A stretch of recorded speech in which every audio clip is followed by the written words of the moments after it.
So we all had a similar experience recently at some point in the last 2 years. Mine happened in July of 2013, and it went something like this. It said, "Hey, honey, I met this guy on the internet. He said, bring a machete, we're going to go on an adventure, and he's in town, so I'm going to go hang out with him." This is how I told my wife that I joined a cult. And you guys all did something very similar. At some point, it was either a spouse or an overprotective parent or somebody, a friend, and they're like, "Really? You're going to go hang out with people from the internet?" So I want to tell you today about a quick story of a time somebody said, "Hey, I need you to have a passport," and I actually needed it for international travel. So before I do that, though, I want you to think back 10 years ago. So we're in 2005. I never speak with notes, but this is a brand new idea, and so I'm going to need some notes probably. Think back 10 years ago. What were you doing? What were your dreams? I've got the walk-up music coming back in the monitors. So think back 10 years ago. What were you doing? What were your dreams? What were you working on? Now think back 5 years ago. What were your dreams? What were you working on? What were you doing? 3? Now 1 year. Has it changed? Is it different? Absolutely, right? See, I think as hard as we try, as much as we want to, as many goals as we set, as many bucket lists as we create, we're not in as much control of next as we think we are. We're not. See, next just kind of sneaks up on us, and we're not always prepared for it. So 10 years ago for me, I was a student at Dallas Baptist University. I was on my 3rd different degree program because I couldn't make up my mind. I was studying biblical studies. I started in music, and then I moved over to music business because those are apparently 2 separate things. And then I jumped into biblical studies. I was a student pastor at a small church out in Cedar Hill, Texas. Nobody knows where that is. And it's very, very small, and I had just proposed to my now wife, Sarah. I'll tell you about this small country church. The 3 deacons, family members, were also the pastor, the children's pastor, and the church secretary, and that was the church staff, and then there was me. It was very much a family church, and as a family church, when your cousin decides he wants to be student pastor, your current student pastor gets to go find a new job and has an involuntary lunch. And so I was fired unexpectedly, and I was thrown into what's next. And I'm kind of sold out on this whole God thing. Like, I'm at Dallas Baptist University studying biblical studies, and I'm a student pastor. And all of a sudden, my world was thrown into next, and I didn't know what really to do. And I was burned, and I was mad, and I was angry. And fast forward a few months later, I was kicked out of college. Not because of bad grades. I was a pretty good student. But because I strategically borrowed some equipment to record some music. That means I accidentally stole it. And they kicked me out of school. And I was thrown into what's next. And then I went to work at Chick-fil-A. And here's the secret. The technology for spicy chicken nuggets exists. It does exist. They refuse to put it on the menu because they're scared of making too much money. They didn't build the dining rooms big enough to handle all the people coming in, and that's why you can't buy spicy chicken nuggets. And so next for me was to go sell cars. And then next showed up in the form of a baby, my son and my wife, and I decided I want to spend more time with them. So I went and worked at a credit union. And I hated working at the credit union. And I didn't wake up a lot of times until it was time to be at work. And I'd drive to work, and I'd show up 30 minutes late. And about 8 days in a row of that, they called me on the 9th day, and they're like, "Hey, we need you to come to work today." And I was like, "All right, I'll come to work." And they said, "You're fired." Probably a good reason. I didn't show up for 9 days. And I was looking for what's next, and then I showed up, and I started working at a big advertising company. And this is where the story about the passport comes in. This is a huge advertising company. They had $5 billion a year in annual revenue. They had 4,000 employees. 99% of their income came from traditional print marketing, and 1% came from this little thing called the internet. And they realized, hey, we're a little out of line here because the internet's probably going to crush us. So we're going to hire a bunch of people that wrote blogs on Zanga and are best friends with Tom from MySpace.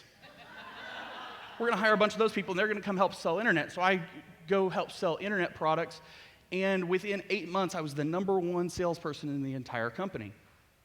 And the prize that I got for that was an all-expenses-paid trip for me and my wife to Aruba. They said, you need a passport. I was like, I got one.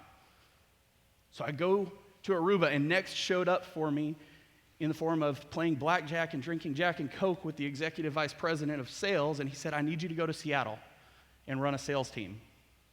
So for the next 6 months, I went to Seattle.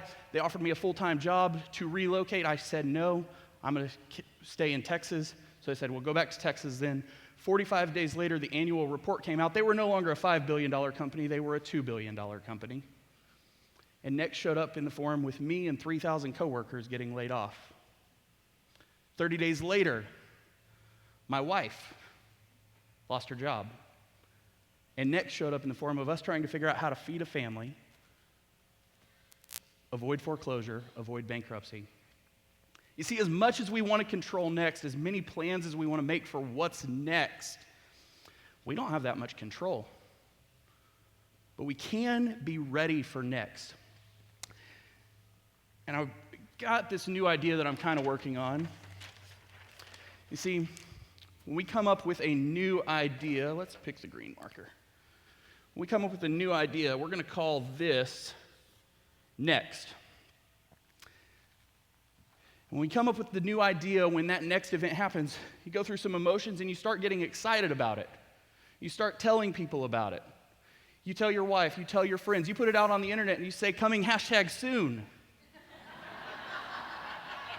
And then because we're dreamers and we're builders, we go for it. And things start to get hard. And we go, maybe I didn't pick the right dream. Maybe I didn't pick the right thing to go for. So we start looking for what's next. And we go through this again. We get excited. We go for it. Things get hard, and we pick what's next. And this is your friend that says they want to be a writer, and then they say they want to be a musician, and then they say they want to be a real estate agent. And the next time you see them, they're selling insurance. And then they're selling Advocare. And Advocare didn't work for them, so now they're selling Beachbody. And then they're selling Young Living. And none of these things are bad, but they're constantly in this dreamer's loop, where I'm going to get a next idea, I'm going to get excited about it, I'm going to go for it. Oh crap, it's hard. What's next? Fortunately, there's a couple of exits on this loop. So we get the next idea, we get excited about it, we go for it, we get over here, things start to get hard, and we get an exit right here where we bomb. And bombing can be failing, it can be quitting, and we can get out of the loop. And when we fail, we come up with quotes like, failure is not falling, just refusing to get back up.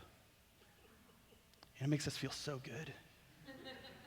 We take a picture of a sunset over a lake, put a nice Valencia filter on it, slap that quote up, put it on Instagram. Oh, I feel so good, I failed. Y'all, failing is hard. Failing's not fun.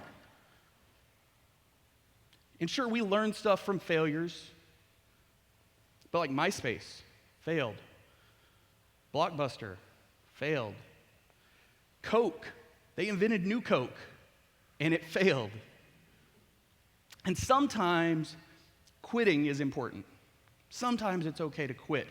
In the 90s, Coca-Cola was competing with Pepsi pretty aggressively, and Pepsi had a huge market share on Mountain Dew, shout out Clay Shaver. And Coke said, hey, let's come up with a product that competes with that. So they came out with Surge. And they had all the money in the world. They had all the marketing power. We got Surge in the room. That is amazing and unplanned. How do you own that? It hasn't been out for 12 years. I know, it's back on Amazon. I bought 6 cases. So they discontinued Surge, and they quit it, and justifiably so. It wasn't a good product for them at the time. So sometimes it's important to quit on something, because when we quit something that's not working, it frees us up to do what the next right thing is. So just because the exit ramp is called bomb, it doesn't mean that it's a bad thing. But there is another exit ramp. You come up on the next idea, you get excited about it. You tell some friends, you start looking for it, and you go, wait a second. I'm going to be stuck in a constant loop of dreaming, never making any traction, never making any progress, or I'm going to fail. These options are terrible. This sucks. I'm out. And so we bail out. Now, sometimes bailing out is a good idea. At some point in time, there was a whiteboard in an executive office, and they said, what new toy product can we invent? And somebody said, I've got it. We're going to get these darts, and we're going to put long pointy ends on it this side. We're going to put feathers on this side. We're going to set a target up about 20 feet out that way, and they're going to throw it into the lawn, and it's going to land in that circle. And if it doesn't land in that circle, we're going to have them throw it back to us. It's a brilliant idea. This is something that should have been scrapped. This is a bailout idea. It's totally fine. But if we bail out enough on enough ideas, eventually it leads to saying, if only. If only I had more money. If only I had more time. If only I had more hair. If only I looked better, I could do this. And when we bomb, and if we bomb enough times, it leads to us saying, I can't. And we stop chasing what's next. So good news, there's one more exit that gives us a little bit forward progress. And there's 4 things that go into this that get you ready for next. Obviously, I'm a money guy. If you haven't listened to my podcast, it's the Casey Lewis podcast. You can find it on iTunes and Stitcher Radio. But money is one of those things. And money and dreams is kind of tricky because on one side, you've got somebody that says, I don't care how much money you make. I don't care if you are poor. Go chase your dreams. You're never going to get that opportunity again. On the other side, somebody says, be practical. You have to make your dream make the same amount of money you do, or you can't do it. If it's not making 6 figures, you're not a success. And this is the lie we've come to believe about money and dreams. We stop playing music because without a record deal, it's just not practical. We stop writing poetry because mortgage companies don't accept haiku as a form of payment. They really should. I would be awesome. Parents that are struggling with infertility give up because only rich people can afford the treatments or adoption. And we give up. We've come to believe this deal about money that if we can't go big, the next logical thing is to trade in our passions for something more practical. And it's a lie. Because you may not be able to be a rock star on a stage, but you could be a successful musician without a record deal. It may mean that you have to live in a cheap apartment with 4 roommates. It may mean you have to work harder than all of your friends. It may mean you don't get to drive a new car, and you may have to figure out what to do with the student loans that are 20 years old. But you can chase after a dream. So I always like to give simple application steps that you can walk away. There's a bunch of stuff we can talk about with money, but here's an easy one. When you go home, go work your butt off, sell a bunch of crap, and get a small emergency fund. That's a simple step you can take. If you need more, go to my website. I got a bunch of resources. I'm going to really quickly, because Rachel's going to yell at me. I've got a couple more points. The second thing that you need, first is money. The second thing you need is a roadmap. Sometimes all you need is to know that somebody out there is doing something and is a rock star at exactly what you want to do, because your dream isn't brand new. Somebody is crushing it. Like Kelsey said yesterday, everything is rip-offable. Somebody has created a roadmap. And so sometimes all you need so that you can bust out of the dreamer's loop is somebody to say, hey, here's a meal plan. Here's a workout plan. Go have fun. And that may be all it takes. Third thing you need is some momentum. You need momentum. You need to get going. And how you get momentum is you go do stuff. And I had a really good story of a friend that's a photographer, but my wife gave me a better story this week. So I'm going to brag on my super hot wife real quick. Is that all right? Okay, cool. So my wife lost her job because she told her boss a few months prior, hey, I might kind of maybe want to be a teacher. And so they hired her replacement, made her train her replacement, and then fired her. So she went and substitute taught. She applied at all the school districts in the area. She became a substitute teacher. Then she got a permanent sub position. Then she got hired on as a paraprofessional, which is like a teacher's assistant that makes no money. And so she made $10,000 a year. Our child care for her to do that was $12,000 a year. And then a science position opened up, and she taught 8th grade science, God bless her soul. She did that for 2 years. And then we said, hey, you're driving an hour and a half to work every day and back. Why don't we find a job closer to home? So she taught 5th grade science. That's worse than 8th grade science. And now, I'm happy to say, she enrolled in a master's program because she wants to do curriculum development long term. And she got her certification to teach high school science, and she is now the AP chemistry teacher of the high school in our district because she created momentum. She did something. And sometimes momentum doesn't have to be all that stuff. Sometimes you have tables that you're selling and you say, hey, we'll deliver them anywhere in the country. Shout out, Sarah. Do stuff. And the last thing I want to leave you with is relationships. If you're a dreamer, relationships matter. Have you talked to your spouse about what your dreams are? Are you engaging your kids in the things that you want them to be learning? Do your friends even know what you're passionate about? And I am terrible at this, y'all. I am horrible at it.